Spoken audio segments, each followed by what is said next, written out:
afarta xul qaran ee Portugal, England, Netherlands iyo Switzerland ayaa ku jira diyaar garowgii ugu dambeeyay afardhamaadka tartanka xulka qaramada Yurub ee UEFA Nations League kaasoo markii ugu horeysay wareegiisa afardhamaadka la ciyaari doona.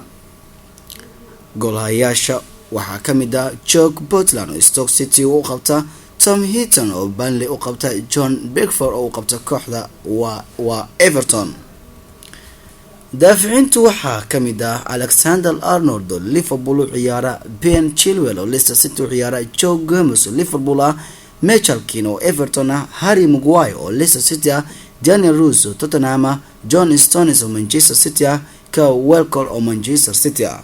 qadka dhexe waa Dele Alli oo Tottenham ah, Ross Barkley Chelsea, Fabian Delphi Manchester City, Eric Dyer Tottenham, Jordan Henderson Liverpool iyo weliba Rice oo West Ham u ciyaara.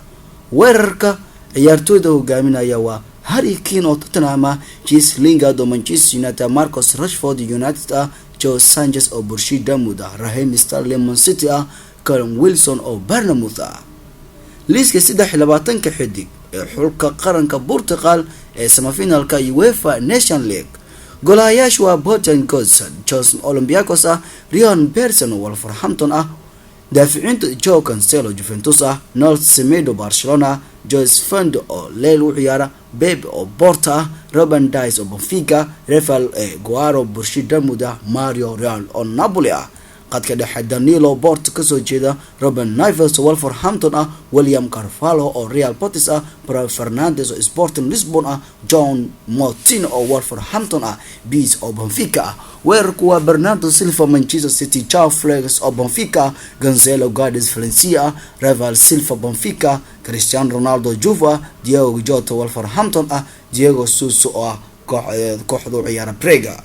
liiska 23 ee xulka qaranka Switzerland ee semifinalka Nations League. goolahayaashu waa Jensen oo Borussia Mönchengladbach ah, Joachim Weah Leipzig ah, Jonas Omlin Basel ah.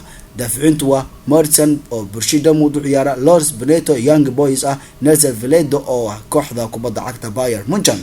qadka dhexe waa Ederson Fernandes oo Fiorentina u ciyaara, sidoo kale Ferrari oo Atlanta ah iyo weliba Shaqiri oo Liverpool ah. weerarku waa Jose Dreyson oo Borussia Mönchengladbach ah, Haris Seferin oo Benfica, Albion Acheto oo kooxda Basel.